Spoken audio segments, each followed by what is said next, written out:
Okay. ஃப்ரிக்ஷனோட lecture 1ல நம்ம இருக்கோம். ஃப்ரிக்ஷன்னா தமிழ்ல உராய்வுன்னு அர்த்தம். ரைட்டா? ஸோ ஃப்ரிக்ஷன்னா என்னன்னு தெரிஞ்சிருச்சு. தமிழ்ல உராய்வுன்னு சொல்லியிருக்கேன் இல்லையா? நம்ம நடந்து போறதுக்கான காரணம் ஃப்ரிக்ஷன். ஒருவேளை நம்ம பாதத்துக்கும் ரோட்டுக்கும் ஃப்ரிக்ஷன் இல்லை அப்படின்னா நம்ம விளக்கணையில கால வச்ச மாதிரி வழுக்கி வழுக்கி விழும். சரிதா? பைக்ல போயிட்டு இருக்கீங்க அப்படின்னா பைக்கோட டயருக்கும் ரோடுக்குமான சர்ஃபேஸ் ரஃபா இருக்கிறதுனால தான் ஃப்ரிக்ஷன் இருக்கு. ஃப்ரிக்ஷன் இருக்கிறதுனால தான் நம்ம ஸ்லிப் ஆகி விழாம இருக்கும், ஸ்கிட் ஆகி விழாம இருக்கும். அப்போ ஃப்ரிக்ஷன் ரொம்ப ரொம்ப நல்ல விஷயமா சார்? சில இடங்கள்ல ரொம்ப நல்லது. அதுவே என்ஜின் ஆயில் எதுக்கு போடுறோம்? பைக்ல, 4 வீலர்ல, 6 வீலர்லாம் என்ஜின் ஆயில் கிரீஸ் மாதிரி ஏன் வைக்கிறோம்னா டு ரெடியூஸ் த ஃப்ரிக்ஷன். அங்க ஃப்ரிக்ஷன் இருந்தா கெட்டது, இங்க ஃப்ரிக்ஷன் இருந்தா நல்லது. இப்போ ஃபேன் சரியா ஓடல, கொர கொர கொரன்னு சவுண்டு கேட்குது அப்படின்னா அதுல ஆயிலோ இல்லைன்னா தேங்காய் எண்ணெயோ அந்த மாதிரி லூப்ரிகன்ஸ் போட்டிருப்பாங்க, நீங்க பார்த்துருப்பீங்க சின்ன பிள்ளையில. ஸோ ஃப்ரிக்ஷன் நல்லதா கெட்டதா? ஒரு இடத்துல நல்லதா இருக்கும், ஒரு இடத்துல கெட்டதா இருக்கும். ஸோ வண்டியில போறது, நம்ம நடந்து போறதுக்குலாம் ஃப்ரிக்ஷன் தான் காரணம். அதே மாதிரி ஃப்ரிக்ஷன் நிறைய ஹீட்டிங் எஃபெக்டால லாசஸ் கூட நிறைய இருக்கும். அதனால ஃப்ரிக்ஷன் ரொம்ப பிரமாதமான டாபிக். நம்ம வாழ்க்கையோட இயைந்த நம்ம கூடவே வரக்கூடிய ஒரு டாபிக் தான் இந்த ஃப்ரிக்ஷன். எங்க போனாலும் இந்த ஃப்ரிக்ஷன் இல்லாம நம்ம பேசவே முடியாது. நான் ஒரு வார்த்தை எழுதுறேன், சரியா தப்பான்னு சொல்லுங்க. இப்போ கிளாஸ் நல்லா கவனிங்க, நல்லா பேசுங்க, என்ன வேணும்னாலும் கேளு, அவ்வளோ ஜாலியா இருக்கணும். ரைட்டா? So friction to oppose the motion. Friction to oppose the motion. இந்த வேர்டு சரியா தப்பா? யாராவது சொல்லுங்க. சரினா சரி, தப்புனா தப்பு. Friction to oppose the motion. வாயத்தர. ஃப்ரிக்ஷன் டு சரியா இருக்குமா? Yes sir. Yes sir. அப்ப வந்து இது சரின்னு சொல்லியிருக்கீங்க இல்லையா? Friction to oppose the motion அப்படின்னா ஒரு லாரி வருதுன்னு வச்சுக்கோங்களேன். அந்த லாரிக்கு முன்னாடி நீ போய் நிக்கிற, அப்ப லாரி நீ அப்போஸ் தானே பண்ற, அதுக்கு பேர் தான் ஃப்ரிக்ஷனா? லாரி உன்னை மோதிவிட்டு ஓடி போயிடும். Friction to oppose the motion தப்பு. எல்லாரும் இவ்வளோ நாள் அதான் நினைச்சிட்டு இருக்கீங்க. ஃப்ரிக்ஷன்னா மோஷன் அப்போஸ் பண்றதுன்னு நினைச்சிட்டு இருக்கீங்க. சரியான பிசிக்ஸ் வேர்டு என்ன தெரியுமா? Friction to oppose the relative motion between body and the surface. Body and surface. கரெக்டா? சர்ஃபேஸுக்கும் பாடிக்குமான ரிலேட்டிவ் மோஷனை தான் அது அப்போஸ் பண்ணும். To oppose the relative motion between body and the surface. Sir சரியா புரியல. இதான் சர்ஃபேஸ்னு வச்சுக்கோங்க. இந்த இடத்துல ஒரு ஸ்டோன், ஒரு செங்கல் மாதிரி வச்சுக்கோங்களேன். இப்போ இந்த செங்கல்ல நீங்க இந்த பக்கம் நகர்த்துறீங்கன்னு வச்சுக்கோங்களேன். இந்த சர்ஃபேஸுக்கும் இந்த பாடிக்கும் நடுவில் இருக்கக்கூடிய இந்த மோஷன் அப்போஸ் பண்றது தான் ஃப்ரிக்ஷன். அவங்களுக்கான ரிலேட்டிவ் மோஷன் அப்போஸ் பண்றது தான் ஃப்ரிக்ஷன். ஃப்ரிக்ஷன் எப்பவுமே பாடி எந்த பக்கம் நகருதோ அதுக்கு அகைன்ஸ்டா தான் இருக்கும். பாடி ஒருவேளை ரைட்ல நகர்ந்தா ஃப்ரிக்ஷன் லெஃப்ட்ல இருக்கும், லெஃப்ட்ல நகர்ந்தா ரைட்ல இருக்கும். So friction to oppose the motion ரைட்டா தப்பா? தப்புங்க சார். அப்ப சரியா நீங்களே சொல்லுங்களேன். friction to oppose the relative motion between body and the surface. Right? Abhi, good evening back. Abhi, sound check பண்ணிக்கோ. To oppose the relative motion between body and the surface. Right? புரிஞ்சிருச்சு. இப்போ நம்ம டாபிக்குலர் enter ஆகிடலாம். இப்போ இந்த மாதிரி ஒரு mass எடுத்துக்கோங்களேன். இனிமேல் இதை ரஃப் சர்ஃபேஸ்ன்னு சொல்லணும். போன டாபிக் ஃபுல்லாக ஸ்மூத்னு சொல்லி கொடுத்தேன். ஸ்மூத்தாக இருந்தா friction இருக்காது. இது rough surface. weight of the body always act downward, mg. Normal force மேலே தான் ஆக்ட் ஆகும். இப்போ எல்லாருக்குமே தெரியும்ல, ஏன்னா லாஸ் ஆஃப் மோஷன்ல ஏன் கூட தான் நீங்கள் எல்லாருமே இருந்தீங்க. நார்மல் ஃபோர்ஸ் மேலேனா வெயிட் கீழே தான். இப்போ எஃப்ன்ற ஃபோர்ஸ் கொடுத்து இந்த பாடியை நான் நகர்த்துறேன். ஸோ ஏ ஆக்சலரேஷன்ல இந்த பாடி நகருது. அப்போ ஃப்ரிக்ஷன் எங்கே ஆக்ட் ஆகும்? சார் பாடி எந்த பக்கம் நகருதோ அதுக்கு அகைன்ஸ்டா தான் ஃப்ரிக்ஷன் ஆக்ட் ஆகும். பாடி எந்த பக்கம் நகருதோ அதுக்கு அகைன்ஸ்டா தான் ஃப்ரிக்ஷன் ஆக்ட் ஆகும். ரைட்டா? ஸோ இப்போ இந்த ஃப்ரிக்ஷனுக்கு நமக்கு ஃபார்முலா வேணும். இங்க பாருங்களேன், இந்த இடத்துல n ஈக்குவல் டு யாரு? சரி, n மேல இருக்கு, mg கீழே இருக்கு. அப்ப n equal to mg. Normal force மேல இருக்கு, mg கீழே இருக்கு, n ஈக்குவல் டு mg. ரைட்டா? ஸோ நார்மல் ஃபோர்ஸ் உங்களுக்கு கண்டுபிடிக்க தெரியும், எல்லா டயக்ராம்லையுமே கண்டுபிடிக்க தெரியும். இப்போ என் மேலே n, கீழே mg.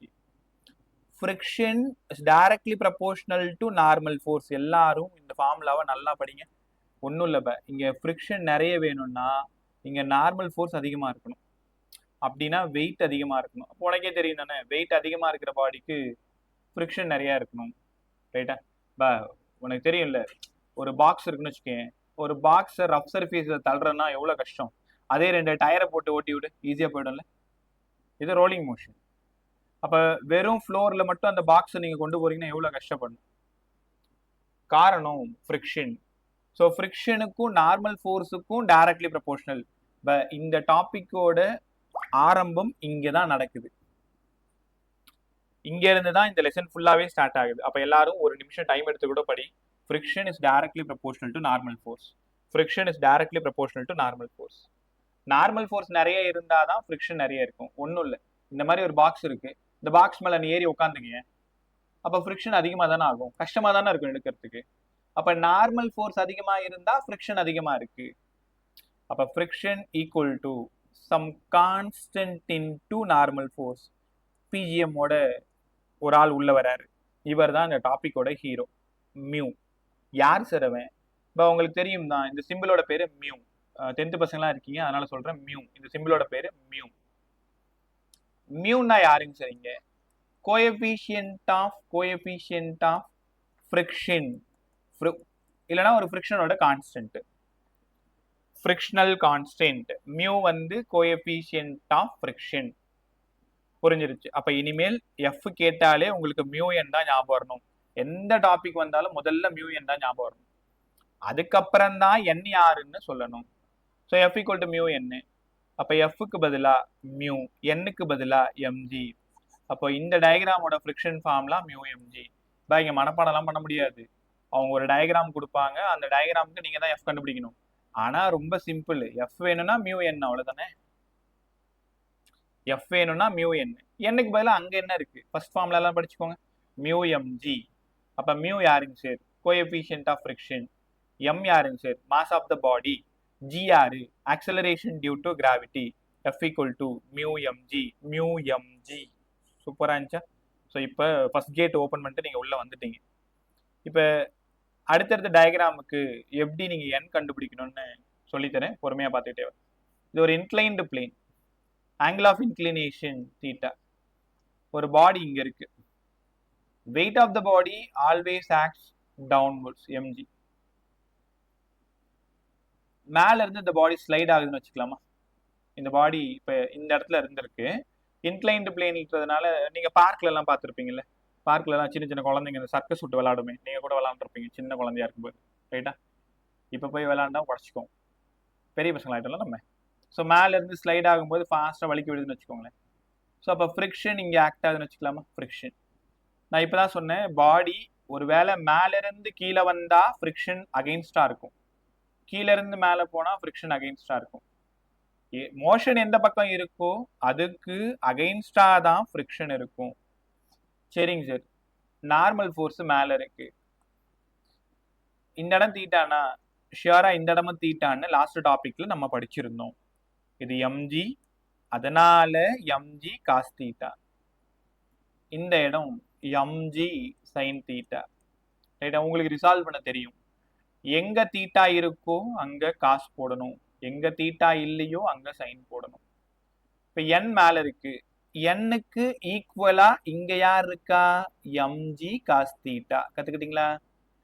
திரும்பவும் சொல்றேன், அந்த டயக்ராம்ல என்னோட வேல்யூ தெரிஞ்சாதான் உங்களால எஃப் கண்டுபிடிக்க முடியும். இந்த டயக்ராம்ல n equal to mg cos theta, n equal to mg cos theta. இப்ப இந்த டயக்ராமோட ஃப்ரிக்ஷன் ஃபார்முலா சொல்லுங்க. இப்ப சரி, ஃப்ரிக்ஷனுக்கு காலங்காலமா நாங்க படிக்கிறது மியூ என், மியூ என். அப்ப எஃப் ஈக்குவல் டு மியூ, எண்ணுக்கு பதிலா எம்ஜி காஸ் தீட்டா. கத்துக்கிட்டீங்களா? எப்ப பார்த்தாலும் F equal to mu MG மட்டும் ஞாபகம் வச்சு கூடாது. அங்க டயக்ராம்ல என் எப்படி இருக்கோ அதை வச்சுதான் உங்களால என்ன பண்ண முடியும், ஃப்ரிக்ஷன் கண்டுபிடிக்க முடியும். So mu MG cos theta, mu MG cos theta. கத்துக்கிட்டீங்களா? ரைட். ஒரே நிமிஷம் அப்படி பார்த்துட்டே இருக்கு, 30 செகண்ட் டைம் எடுத்துக்கும். நான் என்னெல்லாம் பண்ணியிருக்கேன் பாரு.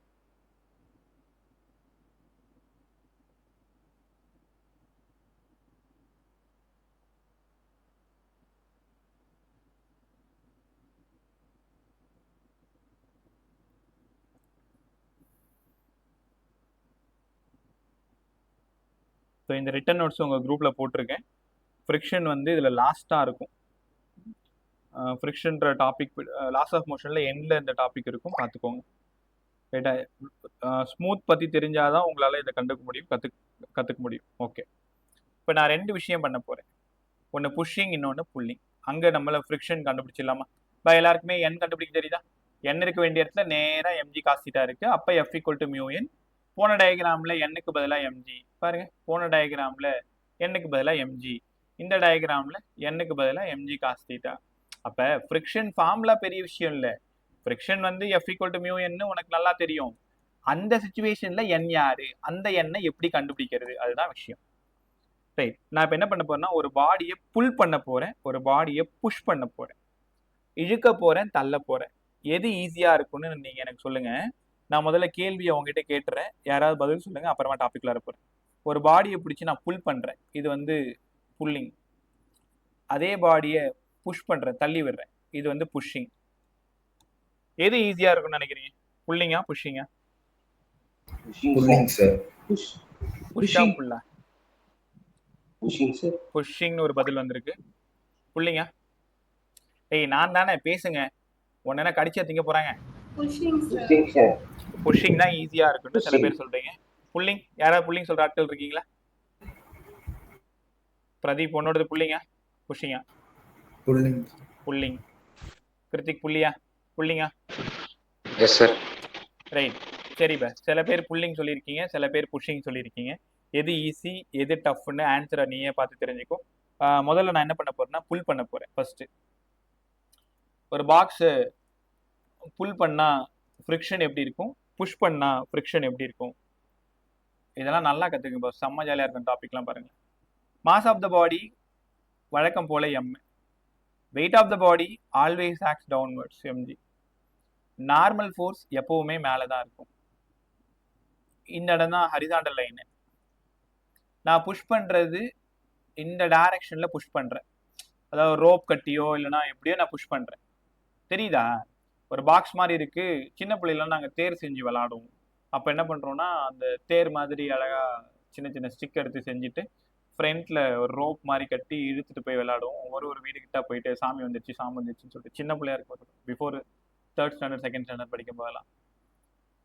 நீ அந்த காட்சி எப்படி உருவப்படுத்திப்பாரு. ஒரு பாக்ஸ் இருக்கு, ஒரு பாக்ஸ்ல ஒரு ரோப் கட்டி நீ புஷ் பண்ற, இழுக்கிறீங்க, சரி புல் பண்றீங்க, இழுக்கிறீங்க. எஃப் ஃபோர்ஸ் கொடுத்துருக்கேன். நான் எப்படி இதை ரிசால்வ் பண்றேன்னு பாருங்க. இந்த ஆங்கிள் தீட்டா, அப்ப இந்த இடம் இது எஃப் காஸ் தீட்டாவா இருக்கும், இந்த இடம் எஃப் சைன் தீட்டாவா இருக்கும். ஏன்னா இது எஃப், எங்க ஆங்கிள் தீட்டாவா இருக்கோ அங்க காசு, எங்க ஆங்கிள் இல்லையோ அது சைனு. இந்த இடத்துல என் வேணும்.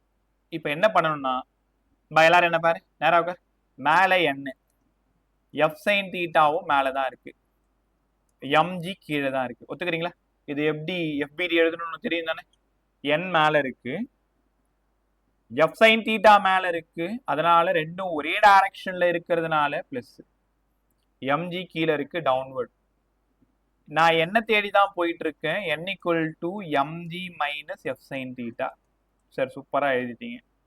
ஃப்ரிக்ஷனுக்கு என்னடா ஃபார்முலா? சரி மியூ என்னங்க sir? F equal to mu, என்னுக்கு பதிலா இங்க கண்டுபிடிச்சிருக்கிறது எம்ஜி மைனஸ் எஃப் சைன் தீட்டான்னு எழுதிக்கோங்க. புல்லிங்கோட ஃப்ரிக்ஷன், புல்லிங்கோட ஃப்ரிக்ஷன் பார்த்துக்கோங்க. இப்போ நான் ஒரு பாடியை புல் பண்ணுறேன், அந்த நேரத்தில் friction mu MG minus F sine theta. இதை ஒரு பாக்ஸ் போட்டு வச்சுக்கிறேன், ஈக்குவேஷன் 1ன்னு எடுத்துக்கிறேன். இப்போ நான் புல்லிங் உங்களுக்கு சொல்லி கொடுத்துட்டேன். Mu MG minus F sine theta. Sir புரிஞ்சிருச்சு. அப்படியே கொஞ்சம் புஷ் பண்ணி காமிங்களேன். ஒரே நிமிஷம் பாரு பா, நான் என்ன எழுதி தரணும் அதுதான் நோட்ஸ். நீ என்ன புக் வேணாலும் வச்சுக்கோ, எனக்கு அதை பற்றி கவலை இல்லை. நான் நோட்டில் என்ன எழுதி, இங்கே என்ன எழுதி உனக்கு சென்ட் பண்ணுறோம் அதை பார்த்து ஒரு நோட்லையோ இல்லைனா நீ எதை ப்ரிப்பேர் பண்ணுறியோ அதை காப்பி பண்ணிக்கோ, இல்லைனா ரிட்டன் நோட்ஸை ஃபாலோ பண்ணிக்கோ. அதில் இல்லாத விஷயமே இருக்காது. அதனால் போயிட்டு நீ இந்த புக்கை தேடுறேன் அந்த புக்கை தேடுறேன் அதெல்லாம் எதுவுமே வேண்டாம். என்ன கொடுக்குறனோ அதை மட்டும் ஒழுங்காக பார்த்துக்கோ. ப்ராப்ளம் சால்விங் நம்ம கிளாஸில் சால்வ் பண்ண போகிறது ஆகாஷும் ஆலனும். இல்லை உங்ககிட்ட என்ன மாடல் இருக்கோ நீ அதை கூட சால்வ் பண்ணிக்கோ. ரைட்டா? இங்கே பாருங்களேன். அடுத்தது புஷ்ஷிங்.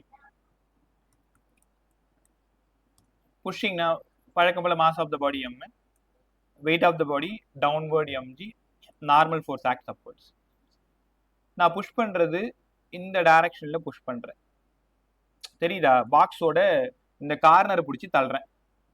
அப்ப இது நான் ரெண்டா ரிசால்வ் பண்றேன். இந்த ஆங்கிள் தீட்டா, அப்ப இந்த இடம் வழக்கம் போல எஃப் காஸ் தீட்டா, இந்த இடம் வழக்கம் போல எஃப் சைன் தீட்டா. உனக்கு தான் ரிசால்வ் பண்ண தெரியும்ல. எங்க தீட்டா இருக்கோ அங்க காஸ், தீட்டா இல்லாத இடம் sine. F cos theta, F sine theta. சரி, ஃப்ரிக்ஷனுக்கு மியூ என்ன எங்களுக்கு தெரியும் சார். அப்ப இந்த இடத்துல என்ன என்னவா இருக்கும்? யாராவது இங்க கரெக்டா சொல்லுங்க, இங்க என்ன என்னவா இருக்கணும்? mg plus f sin theta sir. mg plus f sin theta. சூப்பரா சொன்னீங்க. மேல என்ன இருக்குங்க sir? Positive mg plus f sin theta. In vertical direction there is no acceleration. So f equal to mu n தானே. n க்கு பதிலா mg plus f sin theta ன்னு அழகா கத்து கொடுத்தாச்சு. அப்ப புஷிங்கோடது எழுதிட்டேன், புல்லிங்கோடது எழுதிட்டேன். நான் ரெண்டு ஈக்குவேஷன் எழுதுறேன். எது மோஷனுக்கு ஈஸியா இருக்கும், டஃபா இருக்குன்னு எனக்கு சொல்றீங்களா? இந்த இடம் ஃபர்ஸ்ட் புல்லிங்கோடது எழுதிக்கிறேன். புல்லிங்கோடது f equal to mu mg minus f sin theta ன்னு அழகா கத்துக்கிட்டேன். புஷிங்கோடது f equal to mu mg plus f sin theta ன்னு கத்துக்கிட்டீங்க. ரைட், தீர்ப்பை நீங்களே சொல்லுங்க. வழக்க நான் உங்ககிட்டே கொடுத்துட்டேன். ஒரு பாடியை புஷ் பண்றது ஈஸியா, புல் பண்றது ஈஸியா, இல்ல எது கஷ்டமா இருக்கும்? எனக்கு புரியுற மாதிரி தெளிவா சொல்லுங்க பார்க்கலாம்.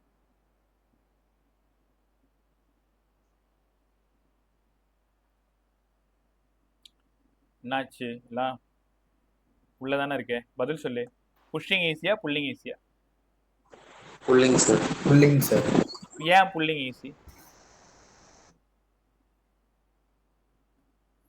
ஏன் புல்லிங் ஈஸி? காரணம் வேணுமே சார். ஃப்ரிக்ஷன் கம்மியா இருக்கு சார். ஃப்ரிக்ஷன் கம்மியா இருக்கு. அபியோட பதில் அது. ரைட் பா, பிரமாதமா சொன்னேன் பா. ரெண்டு ஃப்ரிக்ஷனையும் கவனிச்சு பாருங்க, ரெண்டு ஃப்ரிக்ஷனையும் கவனிச்சு பாரு. எந்த ஃப்ரிக்ஷன் ரொம்ப கம்மியா இருக்கு சார்? புல்லிங்ல மைனஸ் இருக்கு. அப்ப புல்லிங் ஃப்ரிக்ஷன் கம்மியா இருக்கு, புஷ்ஷிங் ஃப்ரிக்ஷன் அதிகமா இருக்கு. உனக்கு நல்லா தெரியும், ஃப்ரிக்ஷன் அதிகமா இருந்தா மோஷன் ஸ்லோவா இருக்கும், தள்ளுறது கஷ்டமா இருக்கும்.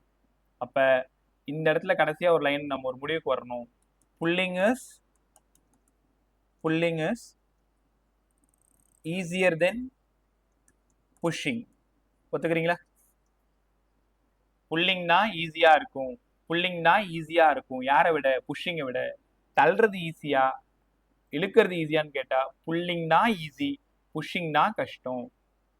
புரிஞ்சுக்க முடியுதா உங்களால? நான் இதையெல்லாம் ஏன் கற்றுக் கொடுத்தேன்னா, உன்னால ஒரு டயக்ராமுக்கு என் கண்டுபிடிக்க முடியுதான்றதுக்கான டெஸ்ட் தான் இது.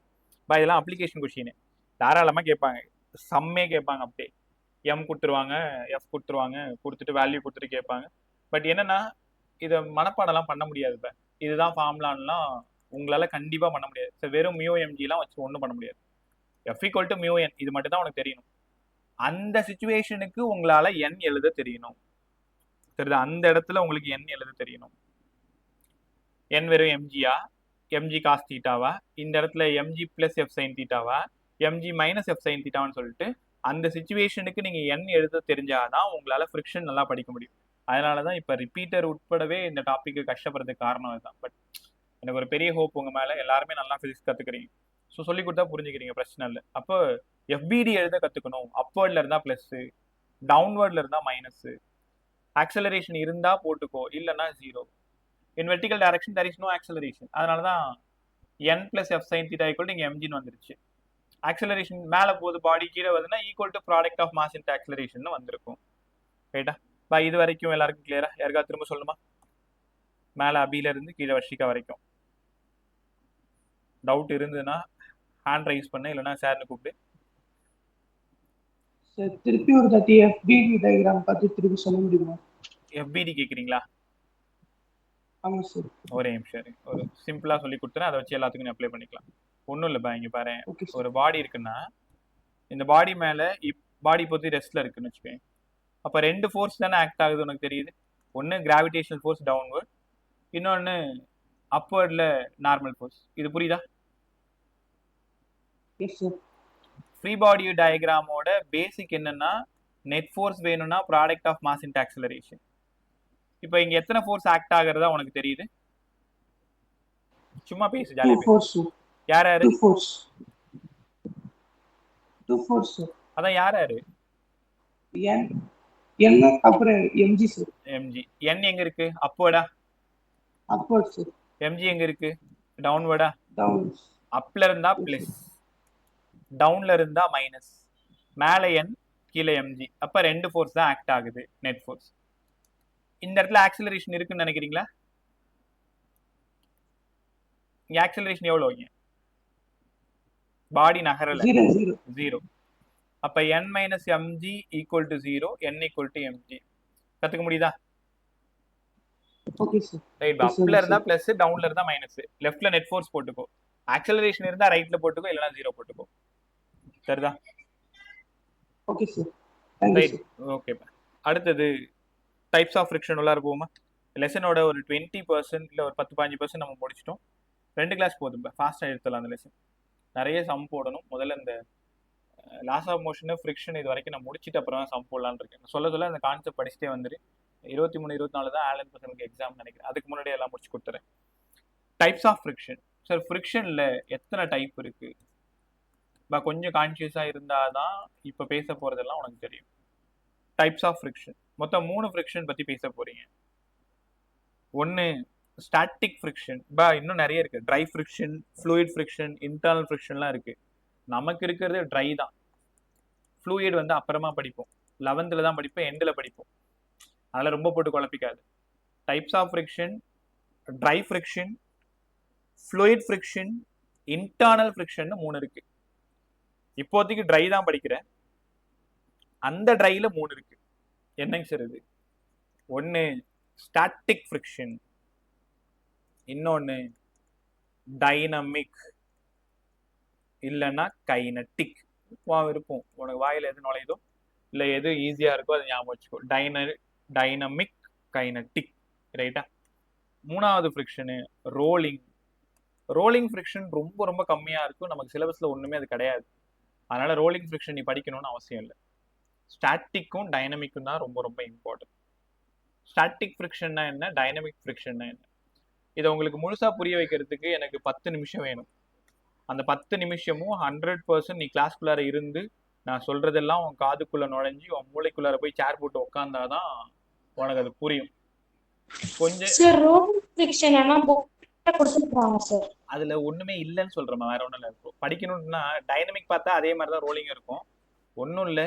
எஃப்எஸ் வேணும்னா மியூஎஸ் என்ன, எஃப்டி வேணும்னா மியூகே என்ன, எஃப்ஆர் வேணும்னா மியூஆர் என்ன.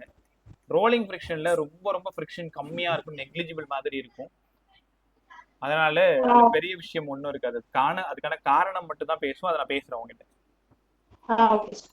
ஸ்டாட்டிக்ல டைனமிக்ல தான் சம்மா வரும், ரோலிங்ல சம் வரதுக்கு பெருசா வாய்ப்பு இல்லைன்னு சொல்றேன். Okay sir. ரைட். டாபிக் வந்து ஸ்டாட்டிக் ஃப்ரிக்ஷன். கேர்ஃபுல்லா கவனி, நேரா உட்காரு, பக்கத்துல வாட்டர் பாட்டில் தான் தண்ணி குடிச்சுக்கோ. Static friction. நீங்க பாருங்களேன், ஒரு பாடி இந்த மாதிரி இருக்கு. இந்த பாடிக்கு நான் எஃப்ன்ற ஃபோர்ஸ் கொடுத்து இந்த பாடியை நான் இழுக்க ட்ரை பண்றேன். இப்போ ஃப்ரிக்ஷன் இந்த பக்கம் ஆக்ட் ஆகணும், எனக்கு நல்லா தெரியும். கெஸ் பண்ணுங்க, ஃபோர்ஸ் அதிகமா இருந்து ஃப்ரிக்ஷன் ஃபோர்ஸ் கம்மியா இருந்தா இந்த பாடி நகருமா நகராதா? நகராதா?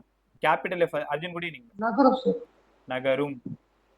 பாடி மூவ் ஆகும், இட் ஹாஸ் ஆக்சலரேஷன்.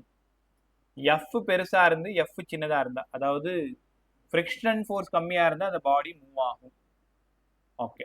அதே இங்க பாத்தீங்கன்னா எஃப் கம்மியா இருந்து எஃப் அதிகமா இருந்தா இந்த பாடி மூவ் ஆகுமா? ஆக்சலரேஷன் 0. அப்ளைட் ஃபோர்ஸ் கம்மியா இருந்து ஃப்ரிக்ஷன் ஃபோர்ஸ் அதிகமா இருந்தா பாடி நகராது. அப்ளைட் ஃபோர்ஸ் அதிகமாகவும் ஃப்ரிக்ஷன் ஃபோர்ஸ் கம்மியாகவும் இருந்தா பாடி நகரும். கரெக்டா? ஃப்ரிக்ஷன் அதிகமா இருக்கா, ஃப்ரிக்ஷன் கம்மியா இருக்கான்னு பாத்துக்க.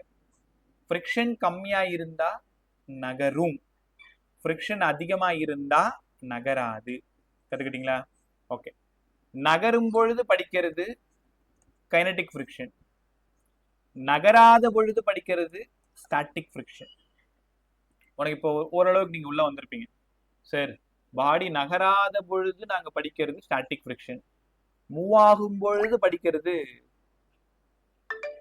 என்ன ஃப்ரிக்ஷன்? இது மூவ் ஆகும் பொழுது கைனடிக் ஃப்ரிக்ஷன், kinetic friction, ரெஸ்ட்ல இருக்கும் பொழுது ஸ்டாட்டிக் ஃப்ரிக்ஷன். பார்த்துருவோமா? அப்போ இது ஆனாவன சொல்லி தர மாதிரி தான், கொஞ்சம் கொஞ்சமாக தான் உள்ளே போக முடியும். அதனால பொறுமையாக பார்த்துக்கிட்டே வா. எங்கே புரியலனாலும் இன்னொரு டைம் திருப்பி கேட்டுக்கும். அந்த ஆப்ஷனே கொடுக்க மாட்டேன், நீ உள்ளே இருந்தால் ரொம்ப நல்லது. ரைட், இங்கே பாருங்களேன், இந்த பாடியோ இந்த மாதிரி இருக்கு.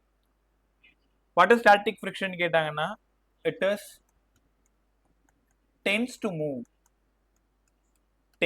Move but doesn't move. என்ன சார் இது?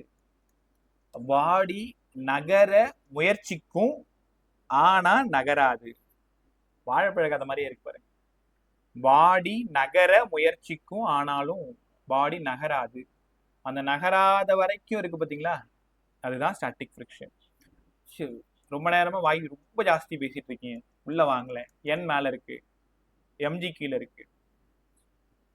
இந்த பாடியோட மாஸ் வந்து ஒரு பேச்சுக்கு நான் 2 kgன்னு எடுத்துக்கோ. 2 kg 3 நியூட்டன் ஃபோர்ஸ் அப்ளை பண்றேன். இங்க மியூவோட value coefficient of static friction, coefficient of friction வந்து 0.2. ரைட்டா? இப்போ இந்த டயக்ராமோட ஃப்ரிக்ஷன் ஃபார்முலா யாரா சொல்லுங்க. இந்த டயக்ராமுக்கு ஃப்ரிக்ஷன் ஃபார்முலா மியூ என்னா, மியூ எம்ஜியா, மியூ எம்ஜி காஸ் தீட்டாவா, அந்த மாதிரி சொன்னால என்னவா இருக்கும்னு நினைக்கிறீங்க? mu mg, mg sir. Right, mu MG. Mu MG. அப்ப இதோட ஃப்ரிக்ஷனோட வேல்யூ என்ன வருதுன்னு பாருங்க, 0.2, எம் ஓடது 2, ஜி ஓடது 10, 4 நியூட்டன். அப்ப ஃப்ரிக்ஷன் இங்க 4 நியூட்டன் ஆஃபர் ஆயிருக்கு, அப்ளைட் ஃபோர்ஸ் 3 நியூட்டன் ஆஃபர் ஆயிருக்கு. பதில் சொல்லுங்க, இந்த பாடி நகருமா நகராதா? நகராது சார். பாடி நகராது, பட் நான் ஃபோர்ஸ் அப்ளை பண்ணியிருக்கேன், ஆனா ஃப்ரிக்ஷன் ஃபோர்ஸ் அதிகமா இருக்கு, ஆனாலும் பாடி நகராது. ரைட்டா? இப்ப பாருங்களேன், எனக்கு எஃப் ஓட வேல்யூ 4 நியூட்டன் கிடைச்சிருக்கா? பதில் சொல்லுங்க. எஃப் 1 நியூட்டனா இருக்கும் பொழுது, எஃப் 2 நியூட்டனா இருக்கும் பொழுது, எஃப் 3 நியூட்டனா இருக்கும் பொழுது பாடி நகருமா நகராதா? நகராது சார். நகராது, டசன்ட் மூவ்னு சொல்லியாச்சு. 4 நியூட்டனா இருக்கும்போது பாடி நகருமா?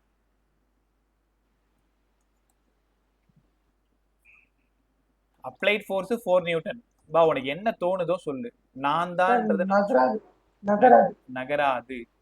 அப்ப நான் என்னதான் ஃபோர்ஸ் கொடுத்தாலும் பாடி நகராம இருக்கு பாத்தீங்களா, அது வரைக்கும் இருக்கிறது தான்பா ஸ்டாட்டிக் ஃப்ரிக்ஷனே. ரைட்டா? அப்ப ஸ்டாட்டிக் ஃப்ரிக்ஷன் என்ன? நான் ஃபோர்ஸ் அப்ளை பண்றேன், ஆனாலும் பாடி மூவ் ஆகல. It tends to move but doesn't move, tends to move but doesn't move. அப்படி இருந்தா அதுக்கு பேரு ஸ்டாட்டிக் ஃப்ரிக்ஷன். 1 நியூட்டன் நகராது, 2 நியூட்டன் நகராது, 3 நியூட்டன் நகராது, 4 நியூட்டன் நகராது, 5 நியூட்டன் என்ன ஆகும்?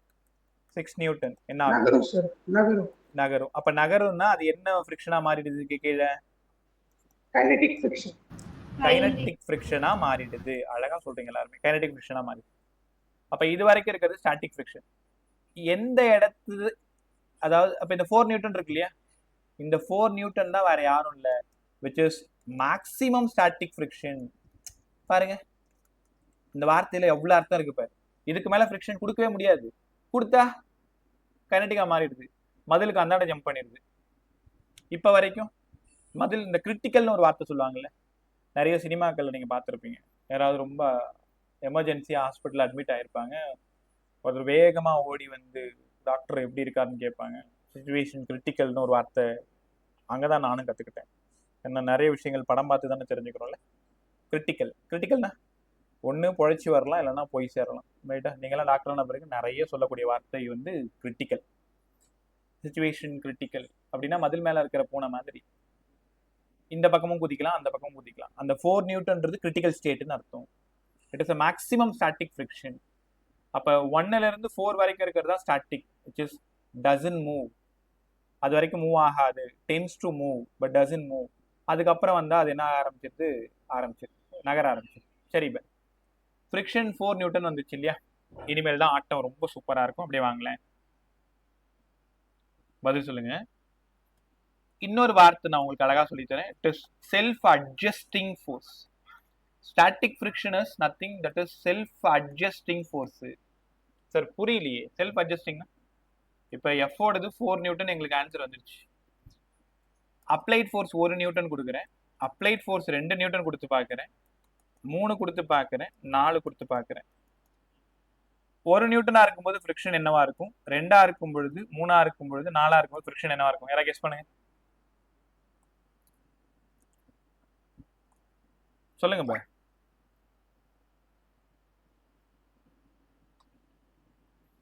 It is a self adjusting. உனக்கு ஒரு ரகசியம் தெரியுமா?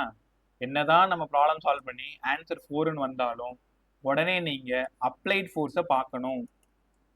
ஃப்ரிக்ஷன் ஃபோர்ஸ் இங்க 4, அப்ளைட் ஃபோர்ஸ் ஒருவேளை 1ஆ இருந்தா முடிவு பண்ணிக்கோ பாடி நகராது.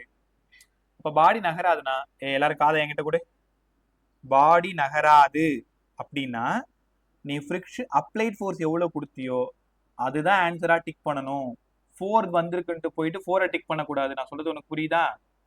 அப்ப 2 நியூட்டன் கொடுக்குறேன் சார், அப்பையும் பாடி நகராது. அப்ப ஃப்ரிக்ஷன் ஃபோர்ஸ் கேட்டாங்கன்னா நான் என்ன பண்றது? 2 நியூட்டன். 3 நியூட்டன் கொடுத்து பார்க்குறேன், அப்பவும் 3 நியூட்டன்.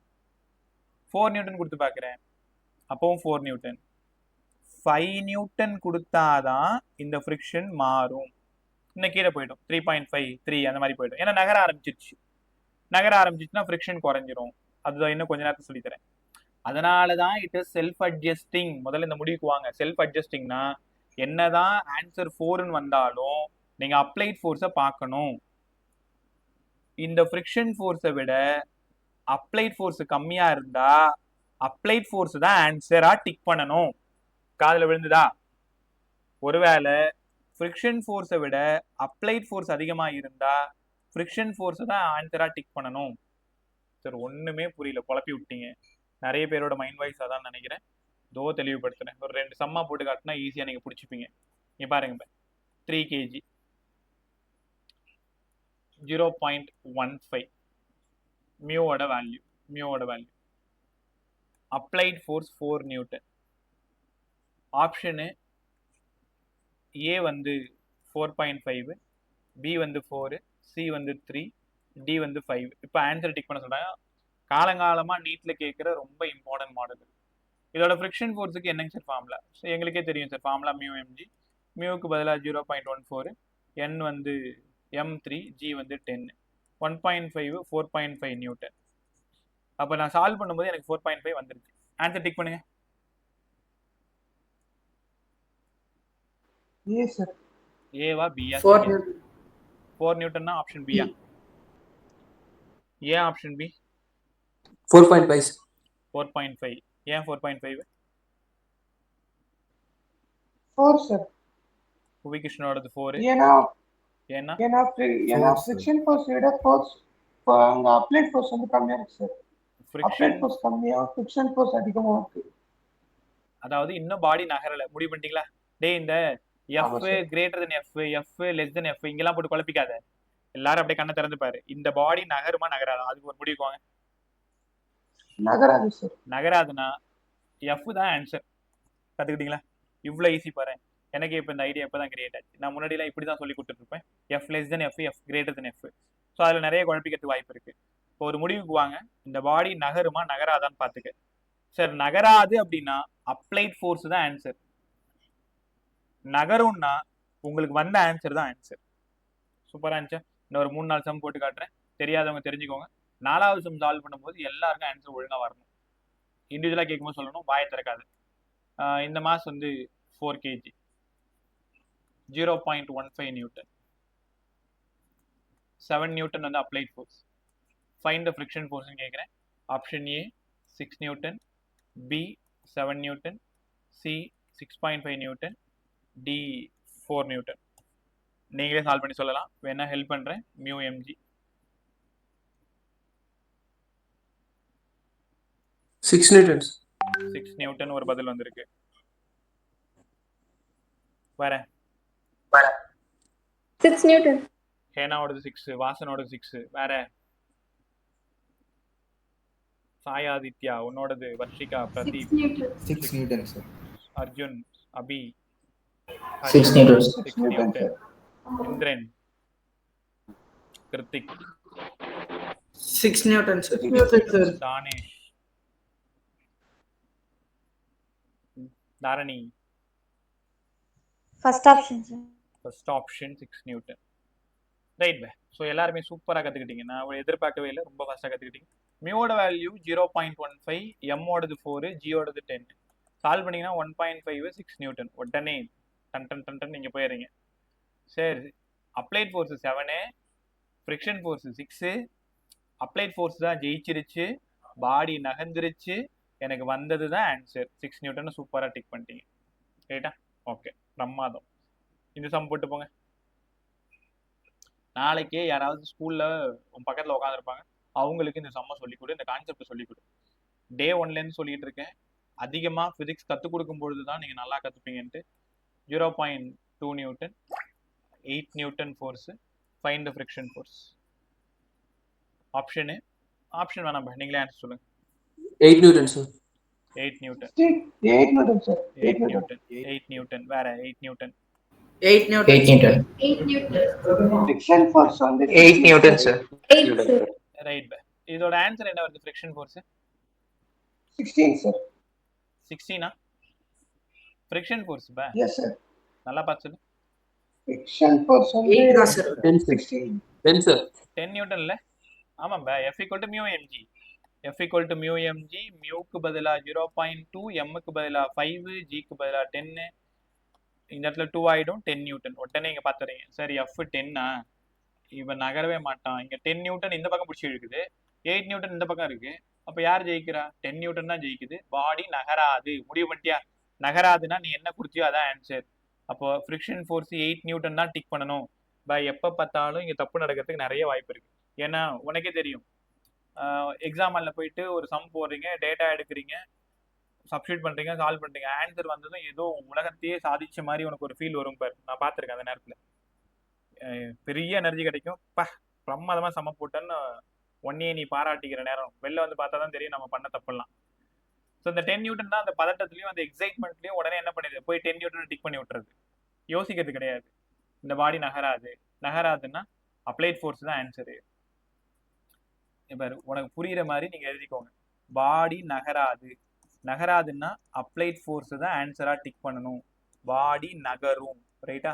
ஸோ நகரும் பொழுது ஃப்ரிக்ஷன் ஃபோர்ஸ் தான் ஆன்சரு. ரைட்டா? உனக்கு புரிகிற மாதிரி உன் நோட்டில் இப்போ காப்பி பண்ணிட்டு இருக்குல்ல, ஏதாவது ஒரு இடத்துல ஹிண்ட் எடுத்துக்கோங்க. நாளைக்கே கிளாஸில் யாருக்காவது போய் கற்றுக் கொடு, அப்போ தான் அது பர்மனெண்ட்டாக உனக்கு நிற்கும். ரைட்? சரி, இதெல்லாம் புரிஞ்சிருச்சு. ஒருவேளை இப்போ நகருதுன்னா நாங்கள் என்ன பண்ணணும்? இந்த கொஸ்டின் சால்வ் பண்ணலாமா? Fs = μsn. என்னாச்சு இவ்வளோ நேரம் μnன்னு கற்றுக் கொடுத்தீங்க, இன்னும் எஸ்ஸை சேர்த்து விட்டீங்களே. Fs தான் ஸ்டாட்டிக் ஃப்ரிக்ஷன், μs தான் கோஎஃபிஷியன்ட் ஆஃப் ஸ்டாட்டிக் ஃப்ரிக்ஷன். தெரியுதா? இப்போ ஸ்டாட்டிக்ல இருக்கிற வரைக்கும் நீங்க எஸ் தான் சொல்லணும். அப்ப Fs = μsn. அப்ப மியூக்கு எதுவும் யூனிட் இருக்காதுங்களா சார்? Fsn. F ஃபோர்ஸ் தான் நியூட்டன், n ஃபோர்ஸ் தான் நியூட்டன். நியூட்டனை போயிடுச்சு. ஆக்சுவலா இது ஒரு நோ யூனிட், ஒரு நியூமரிக்கல் வேல்யூ தான். அது டைமென்ஷன்லெஸ் குவான்டிட்டி. அப்ப μsன்றது ஒரு நம்பர். தெரியுதா? அதுக்கு எஸ் யூனிட் கிடையாது, டைமென்ஷன் ஃபார்முலா கிடையாது. Coefficient of static friction. அதுக்கு யூனிட் கிடையாது, யூனிட்லெஸ், டைமென்ஷன்லெஸ்ன்னு கற்றுக்கிட்டீங்களா? ஓகே. இப்போ நகராத வரைக்கும் சொல்லிட்டேன். பதில் சொல்லுங்க. இப்போ உங்க எல்லாத்தையும் ஒரு கேள்வி கேட்குறேன். எஃபோட வேல்யூ 5 நியூட்டன் வருது. நீங்க F1ன்னு கொடுத்துருக்கீங்க, F2ன்னு கொடுத்துருக்கீங்க, F3ன்னு கொடுத்துருக்கீங்க, F4ன்னு கொடுத்துருக்கீங்க, F5ன்னு கொடுத்துருக்கீங்க, F6ன்னு கொடுத்துருக்கீங்க, F7ன்னு கொடுத்துருக்கீங்க. இந்த 1 2 3 4 இவங்கெல்லாம் யாரு? Static friction. சூப்பரா சொல்லிட்டீங்க. இது எல்லாருமே ஸ்டாட்டிக் ஃப்ரிக்ஷன். இவங்க ரெண்டு பேர் யாரு? Kinetic friction. சூப்பரா சொல்லிட்டீங்க. இவன் யார்? Neutral sir. ஈக்குவல் இல்ல பா, இன்னும் கொஞ்சம் நல்லா சொல்லுங்க. Equilibrium state sir. புரியல. ஈக்குலிபிரியம் ஸ்டேட் ரெண்டு ஃபோர்ஸும் ஈக்குவலா ஆக்ட் ஆகும். ரைட், நீ நல்லா யோசிக்கிற. ஈக்குலிபிரியம் பொசிஷன் சொல்ற, both are equal and opposite cancel to each other. அதனால ஈக்குலிபிரியம் பொசிஷன் பெட் ரொம்ப நல்லா சொன்னேன். ஆனா நான் எதிர்பார்க்கிற பதில் வேற. அந்த அந்த அந்த F = 5 கொடுத்தா அந்த இடத்தோட பேர் என்னன்னு கேட்கிறேன். பை ஈக்குலிபிரியம் பொசிஷன் ரொம்ப ரைட்டு, பட் வேற மாதிரி சொல்லுங்கன்னு சொல்றேன். ஸ்டாட்டிக்கோட மேக்ஸிமம் அந்த இடம் தானே. பை F = 5, இந்த இடத்துல 5.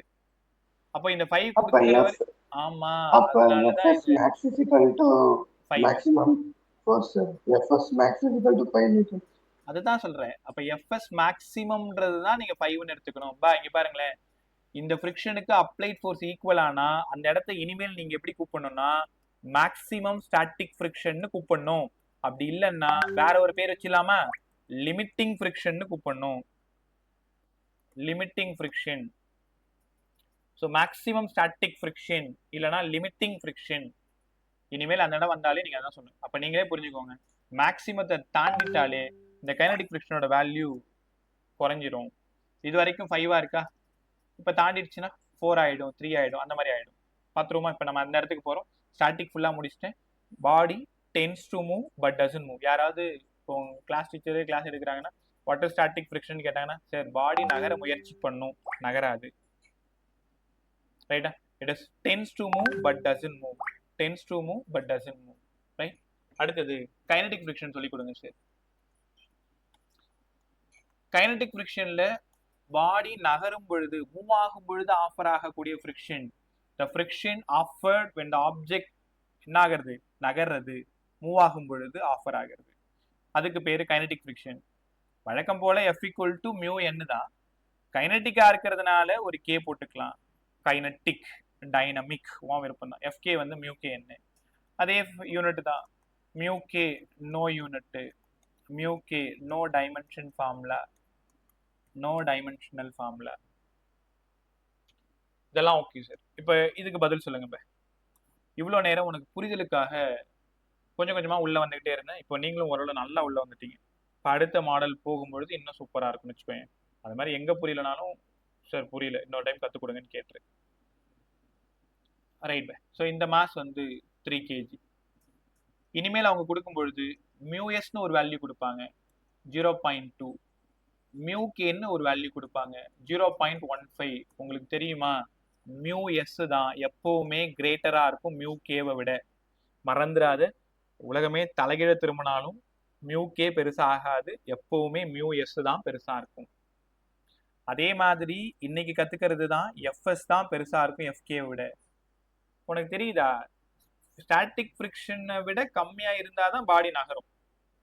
இப்போ மேக்ஸிமம் ஸ்டாட்டிக் ஃப்ரிக்ஷன் 5 நியூட்டன் அப்படின்னா 5 நியூட்டன் கொடுத்தா எப்படி நகரும்? அப்போ அந்த ஃப்ரிக்ஷனை கொஞ்சம் குறைக்கணும். அப்போ நான் என்ன பண்ணணும், அப்ளைட் ஃபோர்ஸை இன்னும் கொஞ்சம் இன்க்ரீஸ் பண்ணணும். நீ வாடா சேர்ந்து இழுக்கலாம்னு இன்னொரு ஃப்ரெண்டை கூட்டுக்கணும். அப்போ தானாவே ஃப்ரிக்ஷனல் ஃபோர்ஸ் குறைஞ்சிரும். ஸ்டாட்டிக்காக இருந்தது கைனடிக்காக மாறிடும்.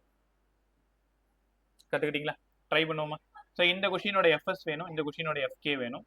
நான் இங்கே கொடுத்துருக்கிறது வந்து ஒரே நிமிஷம் 7 நியூட்டன் கொடுத்துருக்கேன். யாரா வச்சும் இதோட Fs கண்டுபிடிச்சு சொல்லுங்க, இதோட Fk கண்டுபிடிச்சு சொல்லுங்க. உனக்கான நேரம் 30 செகண்ட்.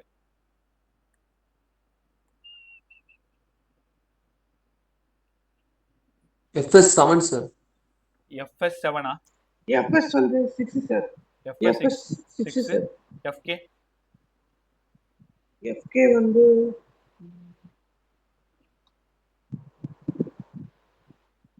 4.5 சார். Fk எவ்வளோ? 4.5 சார். 4.5. வேற யாருக்காவது ஆன்சர் வந்திருக்கா? ஒன்றும் இல்லை பே. எஃப்எஸ்க்கு μs என்னன்னு போடுங்க, எஃப்கேக்கு μk என்னன்னு போடுங்க. இந்த பாடி நகருதா நகரலையான்னு செக் பண்ணிக்கோங்க. உனக்கு ஒரு விஷயம் தெரியுமா, பாடி நகர்ந்தாதான் எஃப்கே, பாடி நகரலன்னா எஃப்கே 0. இப்போ இந்த இடத்துல பாடி நகருதுன்னு முடிவு பண்ணிட்டீங்களா? ஏன்னா ஆமா, மேக்ஸிமம் ஸ்டாட்டிக்கே 6 தான், அப்ளைட் ஃபோர்ஸ் 7. அப்போ அப்ளைட் ஃபோர்ஸ் அதிகமா இருக்கிறதுனால பாடி நகரும். நகரும் பொழுது என்ன நமக்கு வந்துச்சோ அதுதான் ஆன்சர், அது எஃப்எஸ். இப்போ நகர்றதுனால நான் எஃப்கேவும் கண்டுபிடிக்கணும். தங்கங்களா இங்க பாருங்க, 2 விஷயத்த புரிஞ்சுக்கணும். ஒன்று, பாடி நகரலைன்னா எஃப்எஸ் கண்டுபிடிச்சா போதும், நகர்ந்ததுன்னா எஃப்எஸும் கண்டுபிடிக்கணும் எஃப்கேவும் கண்டுபிடிக்கணும். அப்படியே கொஞ்சம் கொஞ்சமா உள்ளவாங்க. இந்த சம் நான் போட்டு காட்டா? இங்க பாருங்களேன், சில பேருக்கு இன்னும் ஆன்சர் சரியா தெரியல. எஃப்எஸ் வேணும்னா மியூஎஸ் எண்ணுக்கு பதிலாக எம்ஜி. எஃப்எஸ்னா மியூஎஸ் ஓடது 0.2ன்னு சொன்னீங்க. எம்மோட வேல்யூ எவ்வளோ சொன்னேன்? 3 kg. 3 kg. ஜியோடது 10. அப்போ 6 நியூட்டன். அப்போ அப்ளைட் ஃபோர்ஸ் அதிகமாக இருக்கு மேக்ஸிமம் ஸ்டாட்டிக்ஸை விட. பாடி இந்த இடத்துல மூவ் ஆகுது. அப்போ நகருதுன்னா நீங்க எஃப்கேக்குள்ள போங்க, நகரலைன்னா எஃப்கேவை 0 பண்ணிருங்க. மியூகே எம்ஜி. மியூகே 0.15. எம் ஒரு 3. 10. 1.5 × 3 4.5. உங்களால உணர முடியுதா? எஃப்எஸ் தான் அதிகமா இருக்கு பாருங்களேன், எஃப்கே கம்மியா தானே இருக்கு. அப்ப ஃப்ரிக்ஷனை குறைச்சாதான் பாடி நகரும். அதனாலதான் இங்க 6 இருந்தது, இங்க 4.5 இருந்தது. இதே சம்முக்கு நான் கேட்கறது எனக்கு கொஞ்சம் பதில் சொல்லுங்க. எஃப்எஸ் பார்த்துட்டீங்க 6 நியூட்டன், எஃப்கே பார்த்துட்டீங்க 4.5 நியூட்டன். இப்போ நீங்க தான் சொல்லணும். Applied force 1 Newton, applied force 2 Newton, applied force 5 Newton, applied force 6 Newton, applied force 7 Newton, applied force 8 Newton, applied force 9 Newton, applied force 10 Newton. எனக்கு நீங்க சொல்லலாம் இந்த இடத்துல ஃப்ரிக்ஷன் ஃபோர்ஸ் எவ்வளோ?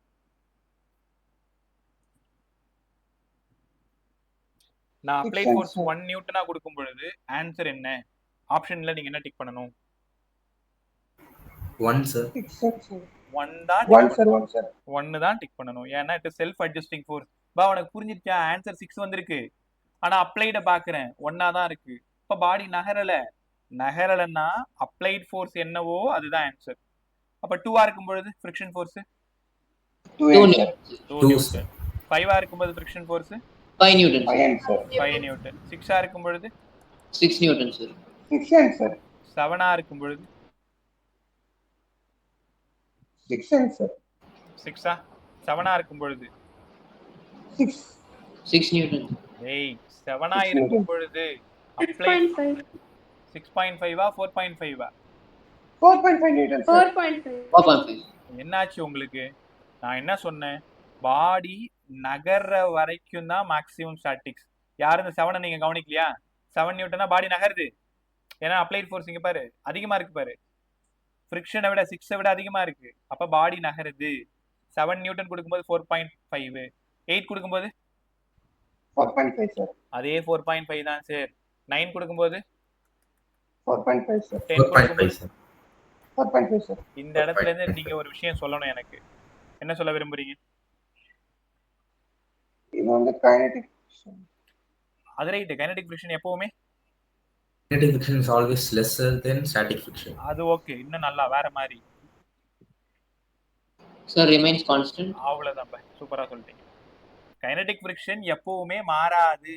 இப்ப ரோடுக்கும் டயருக்கும் ஒரு ஃபிரிக்ஷன் ஆஃபர் ஆச்சுன்னா கடைசி வரைக்கும் அது மாறவே மாறாது. அப்ப நீங்க எல்லாரும் நல்லா கத்துக்க வேண்டியது kinetic friction is always constant. Static friction தான் மாறும். கைனடிக் ஃபிரிக்ஷன் எப்பவுமே மாறாது. சரி பை, இதை சொல்லுங்க பார்க்கும். இந்த 1ல இருந்து 6 வரைக்கும் இந்த ரெண்டுத்தையும் கவனிங்க. எஃப்ஐயும் கவனிங்க, எஃப்ஐயும் கவனிங்க. ஏதாவது உனக்கு தோணுதா? ஆமா சார் தோணுது. எப்ப கிளாஸ் முடிப்பீங்க? நாங்க வீட்டுக்கு போனோம் அதானே? அந்த தோணல் இல்ல, இந்த வேல்யூஸை பார்த்து உங்களுக்கு என்ன தோணுது? எஃப்ஐயும் பாரு, உனக்கு ஏதாவது ஞாபகம் வரும். என்னாச்சு உங்களுக்கு? என் பசங்களா இருந்துட்டு இப்படி யோசிக்காம இருக்கீங்க? ஏதாவது சொல்லுங்க. எஃப் வந்து எஃப் விட கிரேட்டரா இருக்கு சார். ஃபோர்ஸ் அப்ளைட் ஃபோர்ஸ் வந்து ஃபிரிக்ஷன் விட அதிகமா இருக்கு சார் ஸ்டாட்டிக்ல. இல்லப்பா நான் அப்படி கேட்கல. நீ எஃப் அண்ட் எஃப் வேல்யூஸை பார்த்து சொல்லுங்கன்னு சொல்றேன். இங்கேயும் 1, இங்கேயும் 1, இங்க 2. Applied force is equals to frictional force. Applied force equal to frictional force Pradeep போடுது. இதை கூட இன்னும் நல்லா சொல்லம்ப. ஈக்குவல்ஸ்ன்ற விட வேற மாதிரி சொல்லுங்க. இப்போ இது 1 ஆனா இது 1 ஆகுது, இது 2 ஆனா இது 2 ஆகுது. Friction force is always constant to applied force sir. Proportional. Sayaditya இன்னும் கொஞ்சம் நல்லா சொல்லு. வெறும் ப்ரொபோஷனலா, டைரக்ட்லி ப்ரொபோஷனலா, inversely Directly proportional. Directly proportional. ஏப்பா சாமிகளா, உங்கள்ட்ட இருந்து இந்த வார்த்தையை வாங்குறதுக்கு எம்மா வேலை பண்ண வேண்டியதா இருக்கு. இந்திரன் பாய திறந்தா என்ன? அபி என்ன பிரச்சனை? அர்ஜுன், தனஸ்ரீ, தரணி பார்த்தாலே தெரியலையா? Directly proportional. வாசன், வர்ஷிகா, ஹேனா யோசிக்கலையா? இது ஒரு நியூட்டன்னா இது ஒரு நியூட்டன், இது 2னா இது 2, இது 3னா இது 3. பிசிக்ஸ்ல டைரக்ட்லி ப்ரொபோர்ஷனல் என்ன? எக்ஸ் அதிகமானா ஒய் அதிகமாகும். அப்ப எக்ஸ் இஸ் டைரக்ட்லி ப்ரொபோர்ஷனல் ஒய்னா என்ன அர்த்தம்? அப்ப எக்ஸ் இஸ் டைரக்ட்லி ப்ரொபோர்ஷனல் ஒய்னா போத் ஆர் இன்க்ரீசஸ். இது அதிகமானா இது அதிகமாகும். இது 10 ரூபா அதிகமானா இது 10 ரூபா தான் அதிகமாகும். அப்படின்னா applied forces directly proportional to static friction. இந்த வார்த்தையை கொண்டு வரதுக்கு தான் இவ்வளோ நேரம் ஆயிடுச்சு உங்கள்கிட்ட இருந்து. ரைட்டா? 4-5 வரைக்கும் ஓகே. அப்போ ஸ்டாட்டிக் ஃப்ரிக்ஷன் அப்ளைட் ஃபோர்ஸை பொறுத்து மாறும். கைனடிக் ஃப்ரிக்ஷன் கண்டிப்பாக மாறாது, ஆல்வேஸ் கான்ஸ்டன்ட். சரி, இதை வச்சு அப்படியே ஒரு கிராஃப் ஒன்று போட்டு காட்டுங்க. யாருக்கும் யாருக்கும் இப்போ நம்ம கிராஃப் ட்ரா பண்ண போகிறோம். எஃப்க்கும் எஃப்க்கும் தான் ட்ரா பண்ண போகிறோம். இங்கே பாருங்க, இந்த டாப்பிக்கே அற்புதமாக இருக்கும். சில பேர் தான் அதை குழப்பி விட்டுருவாங்க. குழப்பி விட்டால் கஷ்டமாக போயிட்டு மாட்டிப்பீங்க. ஒரு கிளாரிட்டியோட டீச் பண்ணோம் அப்படின்னா உங்களுக்கு அது எப்போவுமே மறக்காது, அவ்வளோ ஜாலியாக இருக்கும். இந்த இடத்துல அப்ளைட் ஃபோர்ஸ், இந்த இடம் ஃப்ரிக்ஷன் ஃபோர்ஸ். ஒரு பேஜுக்கு 6 நியூட்டன் வரைக்கும் எடுத்துக்கிறேன். ஸ்டாட்டிக் ஃப்ரிக்ஷன் மேக்ஸிமம் 6ன்னு எடுத்துக்கிறேன். கைனட்டிக் வந்து 4.5. இப்போ வந்து அதே சமக்கு போடுவோம். அப்போ எங்கேயுமே இது வரைக்கும் 6 இருக்குது, இது வந்து 5ஆக இருக்குது, இது வந்து 4.5ஆக இருக்குன்னு ஒரு பேஜ் வச்சுக்கலாமா? அப்போ என்ன ஆகுது? அப்ளைட் ஃபோர்ஸ் 1ஆ இருந்தால் எஃப்எஸும் 1ஆ தான் இருக்கும், 2ஆ இருந்தால் 2ஆ தான் இருக்கும், 3ஆ இருந்தால் 3ஆ தான் இருக்கும். அப்போ கிராஃப் பிகம் ஸ்ட்ரெயிட் லைன் ஒன்று தெரியும். டைரக்ட்லி ப்ரொபோர்ஷனல் ஸ்ட்ரெயிட் லைன் ஒன்று தெரியும். அப்போ இந்த இடம் தான் 6. கரெக்டா? இது வரைக்கும் directly proportional. Applied force directly proportional static frictional force. கான்ஸ்டன்டா போகும் சார். யாரு கான்ஸ்டன்ட்? யாருப்பா கான்ஸ்டன்ட்? யூனிஃபார்மா கைனடிக். யூனிஃபார்மா போகும் சார். இது directly proportional. Directly proportional graph straight line தானே. ஸ்டாட்டிக் ஃபோர்ஸ் வந்து யூனிஃபார்மா இருக்கு சார் அப்ளைட் ஃபோர்ஸ் கூட. அதுதான் டைரக்ட்லி ப்ரொபோர்ஷனலா தான் நம்ம ஸ்ட்ரெயிட் லைனா போடணும். பிரதீப், ஸ்ட்ரெயிட் லைனா உனக்கு புரியுதா? ரெண்டு பேரும் டைரக்ட்லி ப்ரொபோர்ஷனலா இருந்தா ஸ்ட்ரெயிட் லைன் போடணும், தெரியுதா? கான்ஸ்டன்ட்டா ஸ்ட்ரெயிட் லைன் போடணும். 1 1 2 2 3 3ன்னு போடணும். அதே இங்க பாருங்க எல்லாருமே 6 வரைக்கும் போயாச்சு. 7 கொடுக்கும் பொழுது சடனா எங்க வந்துருச்சு? 4.5க்கு ட்ராப் ஆயிடுச்சு. அப்படியே திரும்பி வந்து 7 கொடுக்கும்போது 4.5, 8 கொடுக்கும்போது 4.5, 9 கொடுக்கும்போது 4.5. அவ்வளவுதான். இனி ஃப்ரிக்ஷன் கிராஃப் கேட்டாலே உங்களுக்கு இதுதான் ஞாபகம் வரணும். அப் டு மேக்ஸ் இந்த இடம் தான் F max, FS max, maximum static friction. கற்றுக்கிட்டீங்களா? ஸோ இது வரைக்கும் டைரக்ட்லி ப்ரொபோர்ஷனல், அது வரைக்கும் constant. Static friction and kinetic friction. FS equal to mu s N, FK equal to மியூகேன்னு. கடைசியாக ஒரே ஒரு சம் போட்டு காமிச்சு நான் அடுத்த டாபிக் போகிறேன். கவனமாக கவனி. கிராஃப் ஒரு டைம் பார்த்துங்க. Mass of the body 6 kg. 2 friction இருக்கு. μs 0.2, 5, μk 0.15. applied force 9 Newton. Find the maximum static frictional force.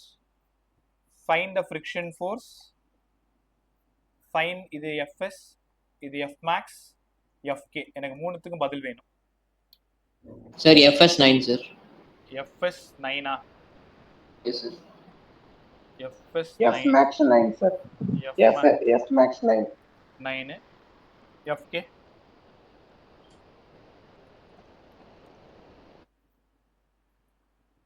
Try பண்ணி எல்லாருமே ட்ரை பண்ணுங்கப்பா. தெரியலனா கத்து கொடுத்து தான் இருக்கு. அப்புறம் என்ன கவலை? உட்காந்து வேலை செய். FK வந்து 9 sir. FKவும் 9ஆ? Yes sir.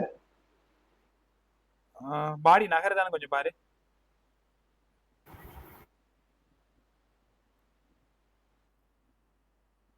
இல்ல சார் 2.15 சார். எவ்வளவு புரியல?